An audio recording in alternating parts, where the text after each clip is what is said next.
The sign on the office door said, "Assistant needed. Must be quiet. Previous candidates failed." Ren stood in the hallway holding his resume in both hands. He had printed it 3 times because the first 2 had smudges. He was nervous. He was also, by nature, very quiet. Not the shy kind of quiet, the actual, medical kind. Ren had been half deaf since he was 12. A bad infection left his left ear, mostly useless. He wore a hearing aid, but it whistled sometimes in a way that embarrassed him. He was also half mute, not completely, but close. His voice worked, just barely. Words came out small and scratchy, like a radio with bad signal. Most days he just did not bother talking. He carried a small notebook and a pen instead. The job listing had found him through his cousin Miso, who was a receptionist at Voss Enterprises. Edward Voss fired 7 assistants in 3 months. Miso had told him over the phone. They all said he was terrifying, too cold, too demanding. But Ren, you are literally the quietest person I know. You might actually survive him. Ren had laughed at that, or tried to. It came out like a soft exhale. He knocked on the office door. "Come in," said a voice. Ren came in. The office was enormous. One entire wall was glass, looking out over the city skyline. The desk in the center was dark wood, clean, not a single paper out of place.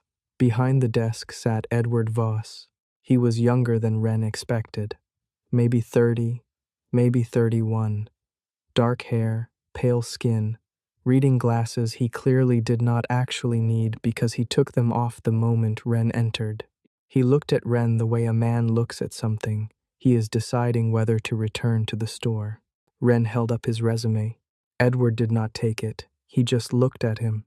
"You're the new one," Edward said. It was not a question. Ren nodded. "Can you talk?" Ren tilted his hand side to side. "Sort of." Edward's eyes narrowed.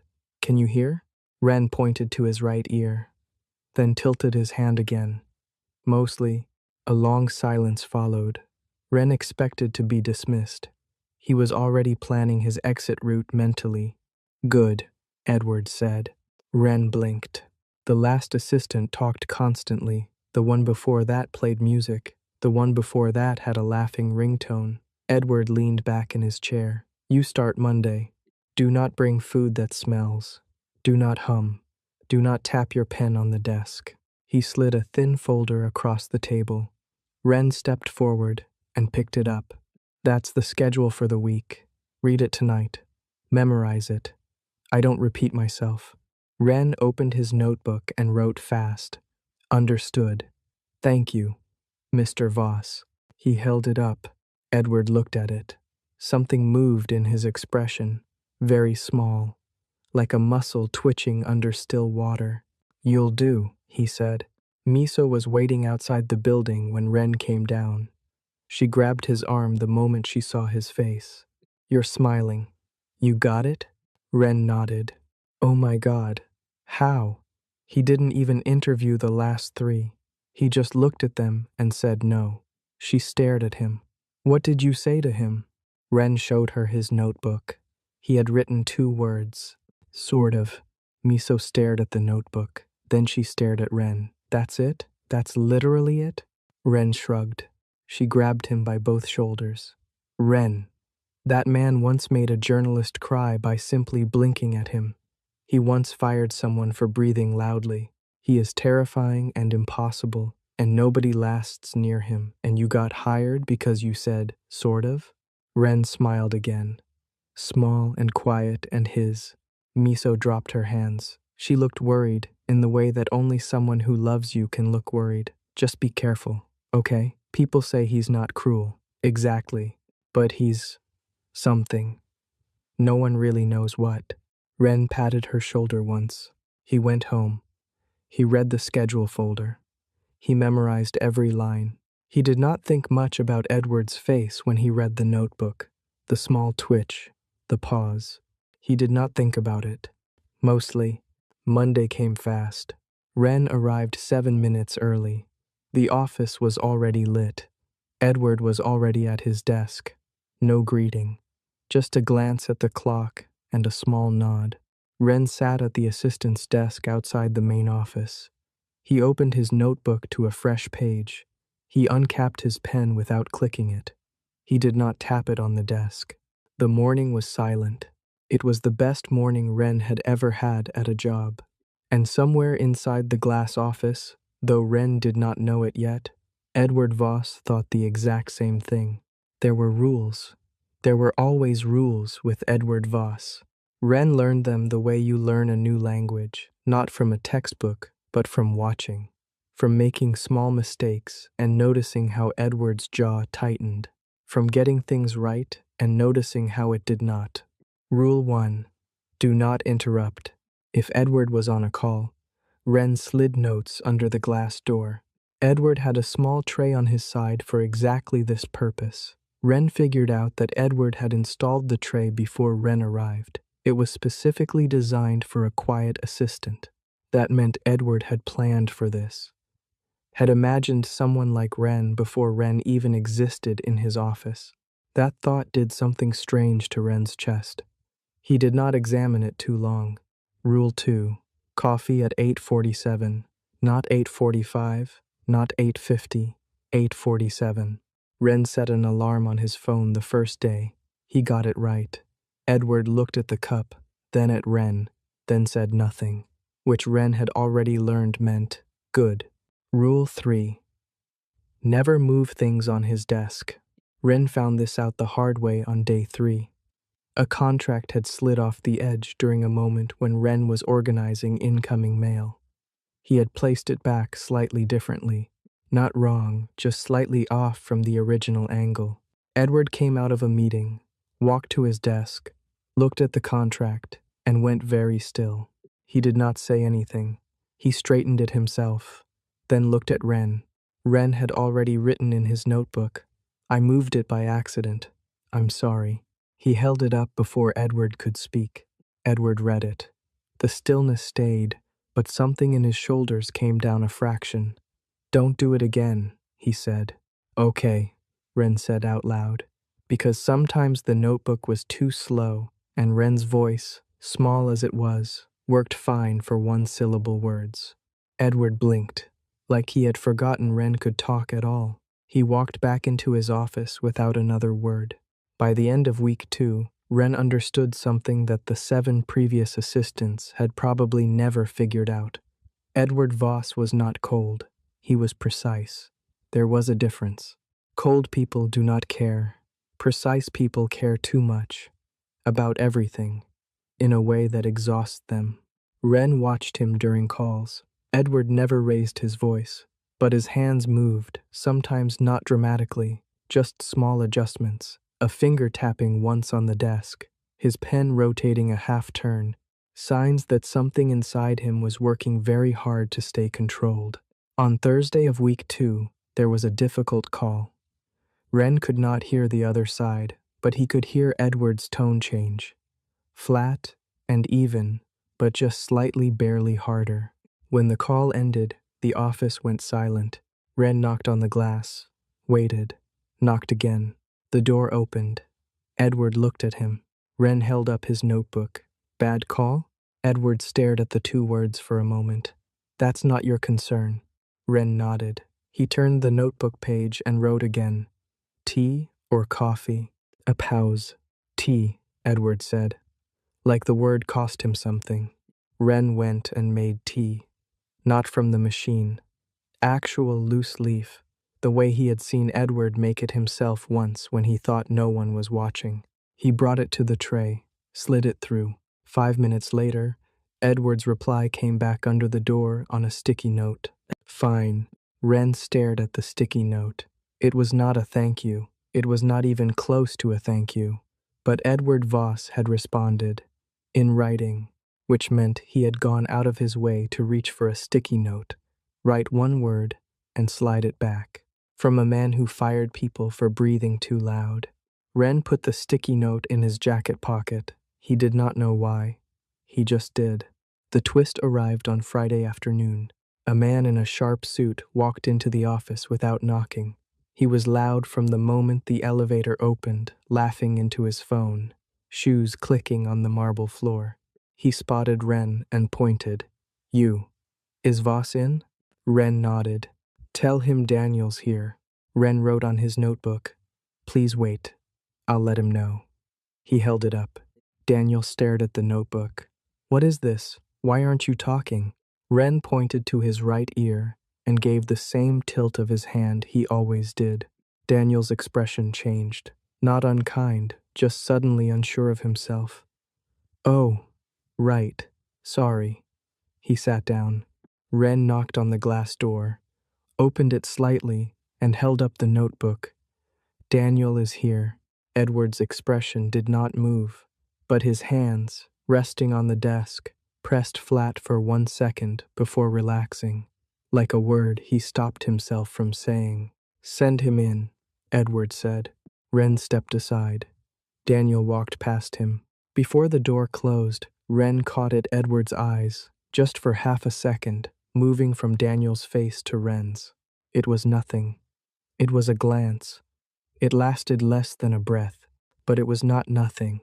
Ren went back to his desk and sat down. He uncapped his pen. He stared at a blank page in his notebook. He wrote, "Who is Daniel?" Then he looked at the words and closed the notebook, because that question was not his to ask.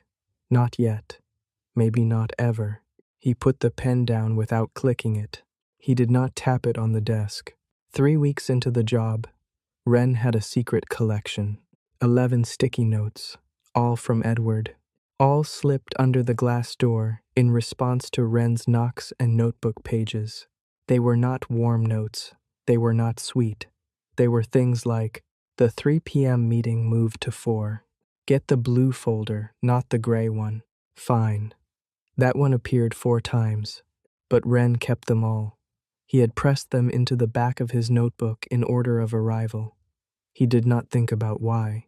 He just knew they felt important in a way he could not explain with his broken voice or his single working ear. Miso called him every Sunday. Still alive? She asked. Yes, he said. His voice worked better on the phone, for some reason. Fewer people watching. Any disasters? No. Does he yell? Never. Is he terrible? Ren thought about the tea, about the sticky notes, about the way Edward's jaw unclenched, just slightly, every time Ren's notebook appeared under the door. No, Ren said. Ren. Miso used her serious voice. Are you starting to like him? Ren hung up. He stared at his phone for a while. Then he opened his notebook to the sticky note page. He looked at the 11 small squares of paper. He closed the notebook. He did not sleep well that night. The thing that changed everything started with a broken coffee machine. On Tuesday morning, the machine in the break room made a noise like it was dying. It clanked. It groaned. It spit hot water sideways onto the counter. Ren jumped back just in time. One of the finance assistants, a cheerful man named Luca, who had never once acknowledged Ren's notebook system, watched the machine with wide eyes. That's not good, Luca said helpfully. Ren looked at the time. 8:43. He had 4 minutes. He grabbed his bag and left the building. There was a small tea shop 2 blocks down that he had passed every morning. He had never gone in. He went in now. The woman behind the counter smiled at him. He pointed to the menu, wrote 1 Americano, 1 English breakfast to go on his notebook, and held it up. She read it, nodded, and made both without fuss. Ren liked her immediately. He made it back with 1 minute to spare. Coffee at 8:47. Edward looked at the cup, then at Ren, then at the cup again, because it was not from the office machine. The cup was different, paper, with the small logo of the tea shop. Edward said nothing. He drank. At 9:15, a sticky note came under the door. Which shop? Ren smiled so fast he had to press his hand over his mouth. He wrote the name and address in his neatest handwriting and slid the page under the door. 30 seconds later, good. Ren added sticky note 12 to his collection. Daniel came back on Wednesday. This time he arrived quieter. No phone call. He knocked on the front door like a normal person and nodded at Ren. Hey, sorry about last week. Ren shook his head. It's fine, he wrote. I'll let him know you're here. Wait. Daniel sat down but leaned forward. Can I ask how long have you been working for Edward? Ren held up 3 fingers. 3 weeks. That's longer than most. Daniel looked genuinely surprised. He must like you. Ren tilted his head. He wrote, He tolerates me. Daniel laughed. It was a real laugh, not a performance. That's basically his love language. He sat back. I've known Edward since university, 15 years. He paused, searching for a word. Difficult to reach. Ren nodded slowly. He did not write anything because he did not know what to write. He talks about you, you know, Daniel said. Ren went very still. Not much. Edward doesn't talk much about anything. But last week when I called him, he mentioned his assistant figured out the tea thing. Daniel smiled. For Edward, that's basically a standing ovation. Ren looked at his notebook. He looked at his hands. He felt something warm and strange move through him, and he did not know what to do with it, so he stood up and knocked on Edward's door. Edward opened it. He looked at Ren first, then passed him at Daniel. You're early, Edward said to Daniel. I am punctual, Daniel said. You're always just already there. They went inside. The door closed. Ren sat down. He opened his notebook to a fresh page. He wrote 3 words and then immediately crossed them out. He started a new page. He wrote nothing. He stared at the ceiling for a moment. Then he uncapped his pen and, very small, in the corner of the page where no one could see, he mentioned me. The first time Ren heard Edward laugh, he thought he had imagined it. It happened on a Thursday. Ren was sorting mail outside the glass office. He was not paying special attention. He was thinking about a documentary he had watched the night before about deep-sea fish that make their own light. He thought that was a very good solution to being in the dark. Then he heard it. Not loud, not the kind of laugh that fills a room, just a brief, real sound, low and quiet, like something that escaped by accident. Ren looked up. Through the glass, he could see Edward on the phone. His head was turned slightly away, one hand resting on the desk, relaxed, and on his face, for exactly 3 seconds, was something that looked like actual joy. It disappeared fast, like he caught himself, but Ren had seen it. He looked back down at the mail. He sorted the rest without registering a single name on the envelopes. He started noticing other things after that. Edward always ate lunch at 12:30 at his desk. Always the same thing from the same place, a simple sandwich, no sauce. The order never changed. But on the days when something went wrong in the morning, he did not eat. He just sat with the food untouched and worked through the hour. Ren started checking the schedule every day to predict which days might go badly. On those days, he made sure Edward's tea was slightly stronger. He did not say anything about it. He just did it. Edward noticed. Of course he did. He noticed everything. One afternoon the door opened and Edward leaned against the frame. The tea is different on certain days, he said. It was not a question. Ren wrote, stronger on hard days. Edward read it. He did not say anything for a moment. Then, how do you know which days are hard? Ren wrote, the schedule. And your hands. Edward went very still. My hands. Ren nodded. He mimed the thing Edward did, finger pressing flat on the desk during difficult moments. The silence that followed was different from the usual silence. It was the kind that has weight. You notice too much, Edward said finally. Ren wrote, sorry. I didn't say stop, Edward said. He went back inside. Ren stared at the closed door for a long time. His pen was in his hand. He had not clicked it. He had not tapped it on the desk. He was trying very hard not to smile. The serious moment came on a Friday, 3 weeks later. A package arrived. No sender name, just Edward's address in handwriting that looked very deliberate, very controlled. Wren brought it in during a quiet window between meetings. He set it on the tray. He did not think about it. An hour later, the office went very quiet in a different way. The kind of quiet that has edges. Wren knocked. No answer. He knocked again. Nothing. He opened the door, a crack. Edward was sitting at his desk. The package was open. Inside it was something Wren could not see. Clearly, a photograph, maybe, or a letter. Edward's hand was over it, palm down, like he was trying to keep it from moving. His face was completely still, but his jaw was tight in a way Wren had never seen before. Wren stepped inside, quietly. He set a cup of tea on the edge of the desk, far from the package. Then he wrote on his notebook and left it on the tray where Edward could see it without turning. "I'm here if you need anything. I'll hold all your calls." He went back to his desk and closed the door gently behind him. He held every call for the rest of the day. At 6 p.m., when almost everyone had gone home, the door opened. Edward stood in the doorway. He looked at Wren. Something in his face was different, not broken, but opened, like a window someone had unlocked from the inside. "Thank you," Edward said. Just that, 2 words. Wren nodded once. Edward turned to go back in, then stopped, without turning around. "Do you have somewhere to be tonight?" Wren looked at his notebook, wrote, "No." "Then stay another hour. There's work I need help with."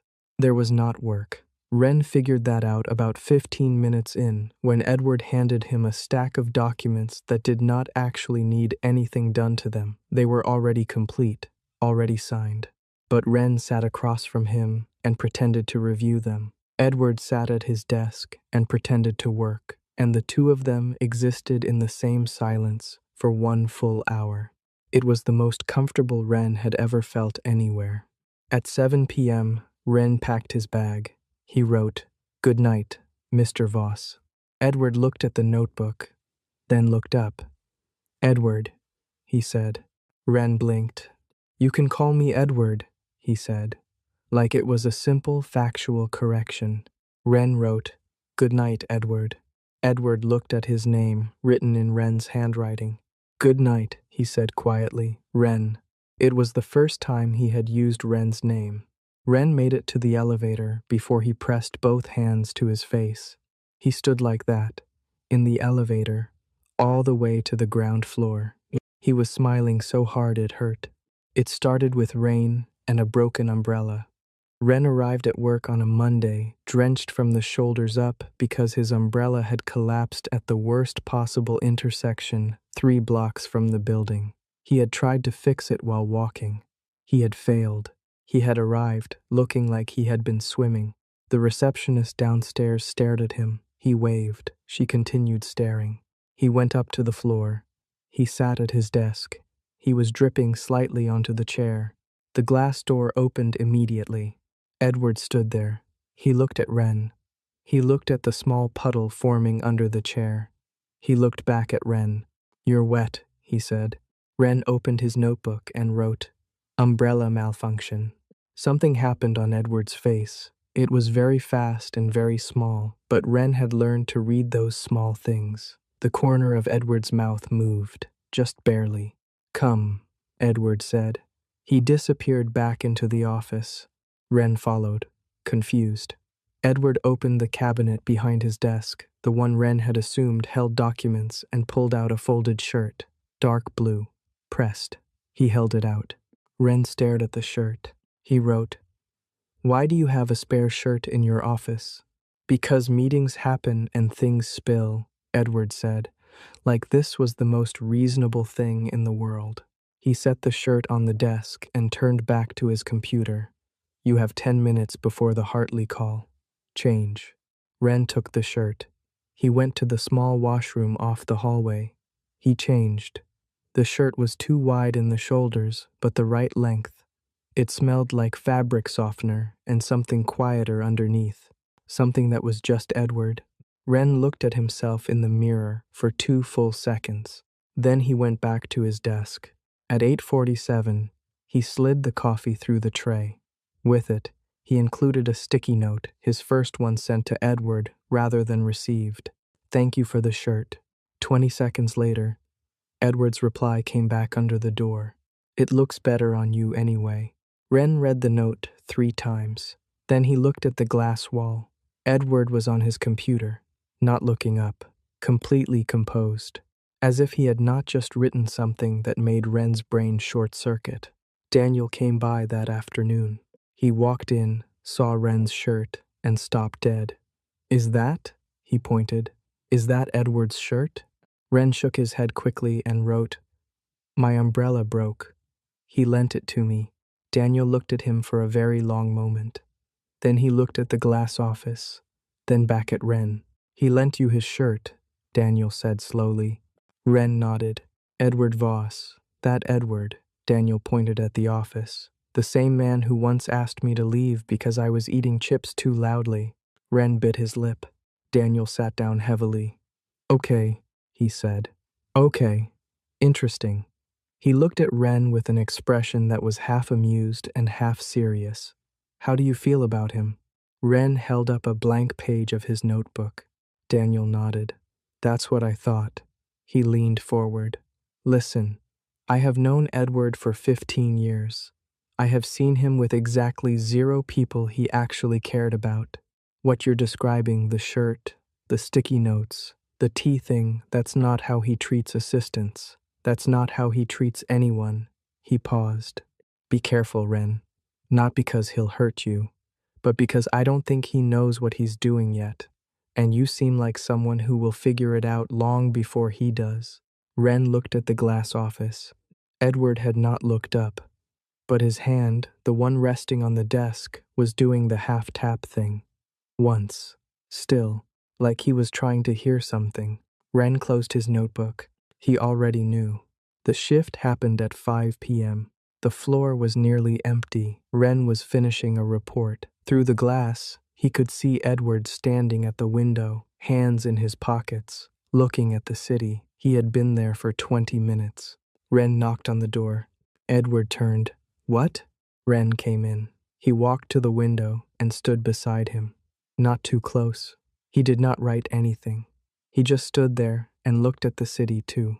A minute passed. My father sent that package, Edward said.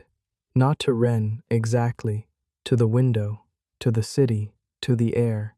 We haven't spoken in 4 years. Ren did not move. He wants a meeting. About the company. About decisions I made that he believes were wrong. Edward's voice was the same as always, flat, even, controlled. But Ren heard the thing underneath it now, the pressure. Ren reached into his jacket pocket. He pulled out his notebook and pen. He wrote on a fresh page and held it up beside him, angled so Edward could see it without turning. You don't have to meet him if you don't want to. Edward read it. It's not that simple. Ren flipped the page. Wrote again. It kind of is, though. A pause. Then, from Edward, the sound again. Low, real, short. A laugh. Ren put his notebook away. He looked at the city. Edward looked at the city. Their shoulders were almost touching. You're strange, Edward said, not unkindly. Ren nodded. He knew. I don't know what to do with you, Edward said, even quieter. Ren looked at him. Edward was not looking back. His eyes were still on the city, but his jaw was soft. His hands were still.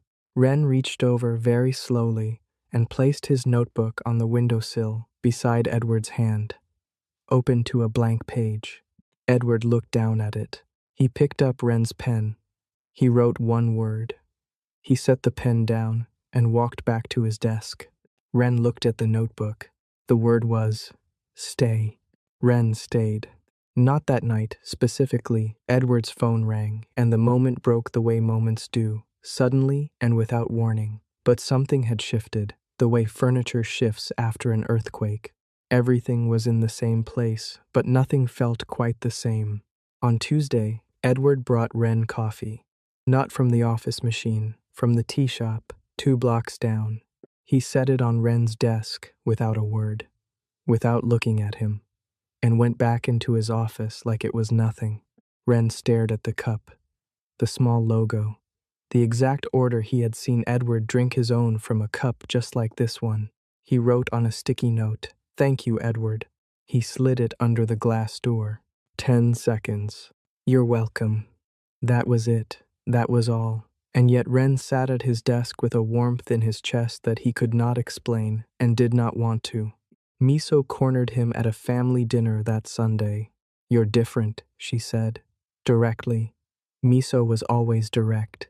It was one of the things Wren loved and feared about her. He shook his head. "You're humming," she said. Wren stopped. He had been humming. He had not noticed. "You never hum," she said. She crossed her arms. "Wren, tell me right now." He got out his notebook. He wrote, "Nothing happened." She read it. "Nothing happened, but you're smiling at the tablecloth right now." He looked at the tablecloth. He straightened his face. "Is it him?" she asked. He did not write anything. "Wren," he wrote, very small. "It's complicated." Miso sat back. She looked at him for a long time with the particular expression she got when she was deciding whether to be warm or worried. She landed on both. "Okay," she said. "But if he hurts you even just a little, I will walk into that building and sneeze loudly in his presence." Wren laughed. His real laugh, the one that barely made sound but shook his shoulders. Miso had always been able to get that out of him. "I'm serious," she said, but she was smiling.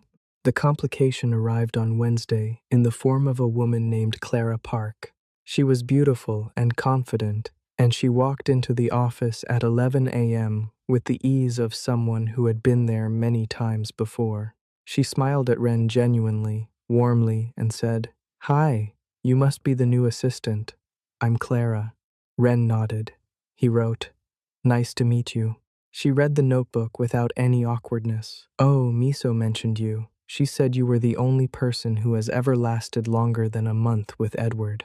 Wren blinked. "Clara knew Miso?" He wrote, "You know Miso?" "Old school friends," Clara said. "I'm here to see Edward." Then softer, "We've known each other a long time." Something in her tone was careful, layered. Wren knocked on the door, opened it, held up his notebook. "Clara Park is here." The change on Edward's face was different from the Daniel change. This one was harder to read, not quite cold, not quite warm, something guarded and old. "Send her in," he said. Clara went in. The door closed. Wren sat at his desk. He opened his notebook to a blank page. He stared at it. He wrote, "Who is Clara?" Then he crossed it out. Again. He was doing that more often now, writing things and crossing them out, feeling things and deciding not to examine them too closely. It was a system that was starting to fail.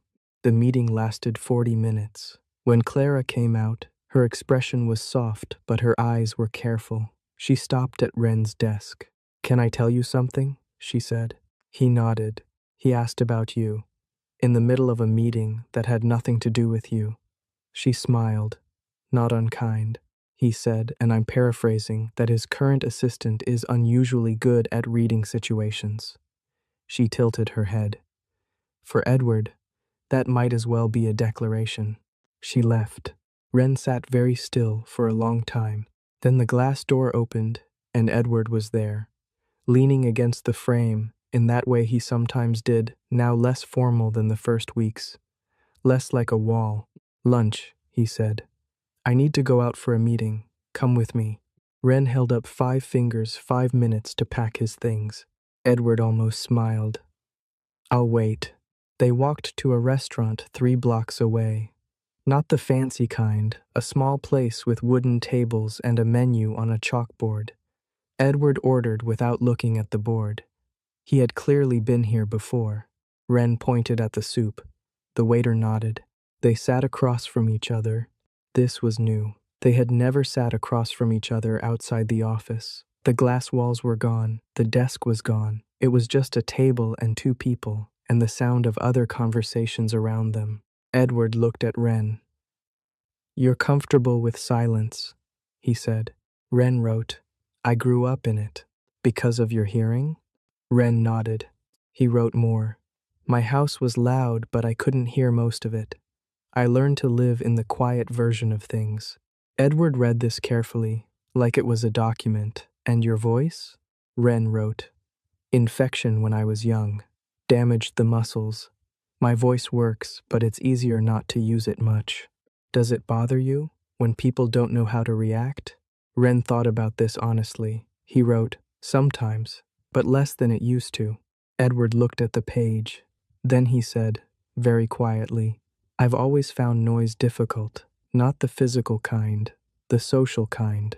The expectation that you'll perform, laugh at the right time, say the right thing, fill every silence. He paused. I've never found that easy. Wren wrote, me neither. Edward looked up. Their eyes met across the table. It lasted a second too long to be accidental.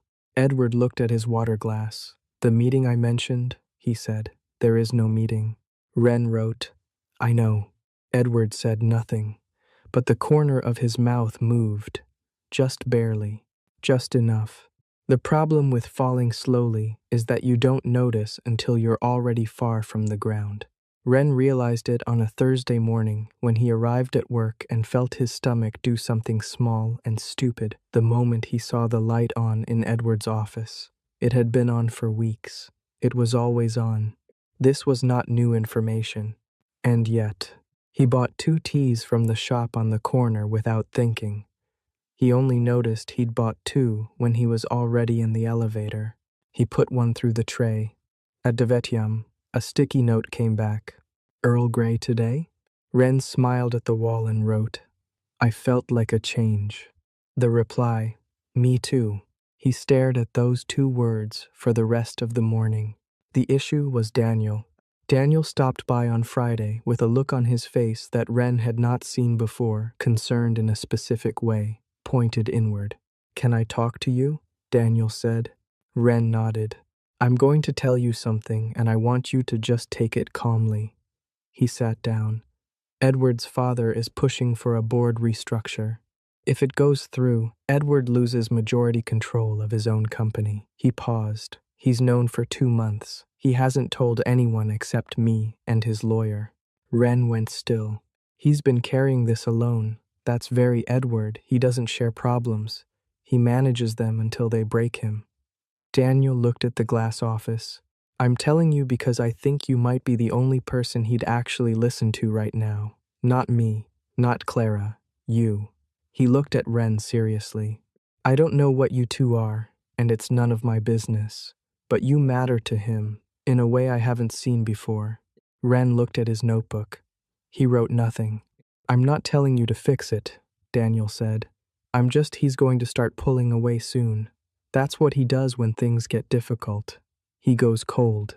And I don't want you to think it's about you, because it isn't. He left. Wren sat for a long time. Then he knocked on the glass door. What? Edward said. Wren came in. He sat down in the chair across from the desk, the one he never sat in, always standing, and put his notebook on the table. Edward looked at him, at the notebook, back at him. Wren wrote, I know about the board. The room went very quiet. Edward's expression did not change, but his whole body did something, settled, like a person who had been bracing for impact, and then the impact was softer than expected. Daniel, he said. Not angry, just tired. Wren wrote, Don't pull away. Edward read the words. He looked up. Wren held his eyes. He tapped the notebook once. Don't. Something in Edward's face moved, not breaking, shifting, like a keystone adjusting under pressure. I don't know how to do this, Edward said, quietly, honest in a way he almost never was. Wren wrote, I know. Do it anyway. Edward looked at those 4 words for a very long time. The serious scene happened the following Tuesday. Edward called Wren into the office at 4 p.m. He was standing at the window again. He did not turn around. My father's lawyer called this morning, he said. The vote is in 3 weeks. Wren stepped closer. I built this company, Edward said. Not with his money, not with his guidance. He came in later, when it was successful. And now he wants to. He stopped. His jaw was tight. His hands were still, but barely. Wren reached out and put his hand over Edward's, flat, still, quiet. Just that. Edward looked down at Wren's hand on his. He did not move. He did not pull away. A full minute passed. I don't know how you do that, Edward said. Wren tilted his head. Make it feel smaller. The problem, without saying anything. Wren thought about this. He pulled his hand back gently and reached for his notebook. He wrote, "Silence makes space. Space makes breathing easier." Edward read it. He turned from the window and looked at Wren directly, not the way he looked at documents or situations or problems, the way he looked at the thing he had not figured out how to name yet. "Stay," he said. It was the same word as before, written then, spoken now. Wren nodded. He stayed. The board vote was in 3 days. Edward had barely slept. Wren could tell by the way he held his pen differently in the morning than in the afternoon, looser when he was tired. He could tell by the coffee cups, 2 now instead of 1, the second always going cold. He could tell because he knew Edward the way you know a person when you have paid attention for months in the quiet, in the space between words. Wren brought breakfast on Monday, not from the building, from the bakery on the side street that Edward had mentioned. Offhand, once in passing, I used to go there on Saturdays. Wren had remembered. He had gone. He set it on the tray. He knocked. Edward opened the door. He looked at the bag. He looked at Wren. "How?" he said. Wren wrote, "You mentioned it once." Edward held the bag for a moment. "I mentioned it once. Weeks ago." Wren nodded. "You remember everything," Edward said. "Not quite a question." Wren wrote, "Only yours." The silence after that was the loud kind, the kind that means something is about to change. The vote happened on Thursday. Wren was not in the room. He sat at his desk and waited. He had reorganized the tray 3 times. He had made and remade the tea twice. At 2:47 p.m., the elevator opened and Edward walked out. Wren stood up immediately. Edward walked to him. He stopped right in front of the desk. His face was not exactly happy, but settled, like something that had been braced for a long time had finally been set down. "We won," he said. "The vote didn't pass." Wren pressed both hands flat on the desk. He breathed out. Edward looked at him. "Are you relieved?" Wren nodded. He was. Fully. Completely. "I thought about you," Edward said, in the room, when it was close. He paused. "I thought he would write something useful right now." Wren reached for his notebook. He wrote, "What would you have wanted me to write?" Edward was quiet for a moment. He reached over the desk, slowly, and took the pen from Wren's hand. He looked at the blank page. He wrote, "That it doesn't end here." Wren read it. His chest did the thing it had been doing for months, the warm, unbearable, wonderful thing he had no name for. He wrote under Edward's words, "It doesn't." The shift happened after work, when the floor was empty. They were at the window again. The city below was lit up in early evening gold. Edward's shoulder was against Wren's, not accidental, not pulled back. "I need to tell you something," Edward said. Wren looked at him. "I hired you because you were quiet." He paused. "I told myself it was practical, logical. You were the obvious choice." Wren nodded slowly. "I was wrong," Edward said. "Not about you, about the reason." He turned to face him. Edward almost never turned to face him directly. He usually looked away when he said important things, at windows or desks, or middle distances.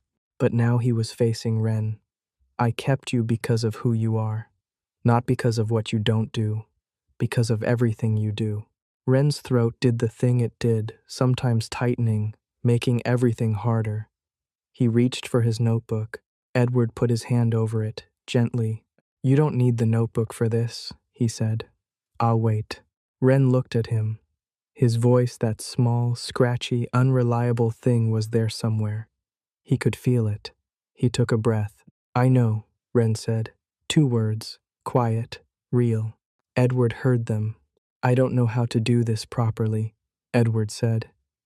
I have never been, I don't. He stopped, started again. I notice when you're not here. The day feels wrong. I notice your handwriting. I notice when you're tired. I notice, he stopped again. I notice everything. Wren thought about 11 sticky notes in the back of a notebook, about fine and witch shop, and it looks better on you anyway, and stay. He wrote one last thing on the open page of his notebook. He held it up. I've been keeping all your sticky notes. Edward read it. He looked up. The smallest, most unguarded expression moved across his face, surprise, and then something warmer than anything Wren had seen on him before. All of them, Edward said. Wren nodded. Since when? Wren held up one finger. The first one. Edward looked at him for a long moment. Then he did something Wren had not expected. He reached into his jacket pocket and pulled out a small folded piece of notebook paper. He unfolded it carefully and held it up. It was Wren's handwriting, stronger on hard days. The very first note Wren had written about the tea. Since the first one, Edward said. Wren stared at the paper. His own words. In Edward's pocket. He looked up. Edward was still watching him. I told you, he said, quietly. I notice everything. The first time Edward held Wren's hand, it was not dramatic. There was no music. The city did not do anything special. It was just an elevator going down to the ground floor at the end of a regular day. Edward's hand found Wren's, slowly, carefully, the way someone holds something they are afraid of dropping. Wren looked at their hands. He looked at the floor numbers, counting down. He turned his hand over so it was palm up. He held back. The elevator reached the ground floor. The doors opened. Neither of them moved for 1 second. Then they stepped out together, into the lobby, into the quiet evening air. Miso was outside waiting to walk with Wren. She had been doing that since week 2, just to check on him. She looked at them, at the hands. Her eyes went wide. She looked at Wren. He shrugged one shoulder. I told you it was complicated. She covered her mouth with both hands. Her eyes went bright. Edward looked at her. You must be Miso. Ah, yes, she managed. Hi, hello. I'm very normal right now. Thank you, Edward said, for sending him. Miso made a sound that was not quite a word. She looked at Wren. He gave her a small, slow nod. She pressed her hands to her face and made the sound again.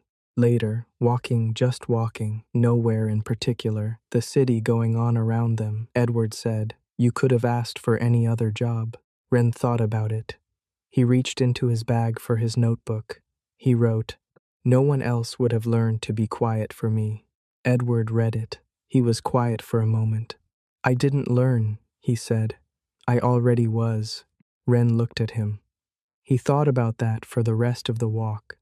About 2 people who had been living in their own silences for years, separately, about how sometimes the right person is not the one who is loud enough to reach you. Sometimes the right person is the one already living in the same quiet. He did not write anything else. He did not need to.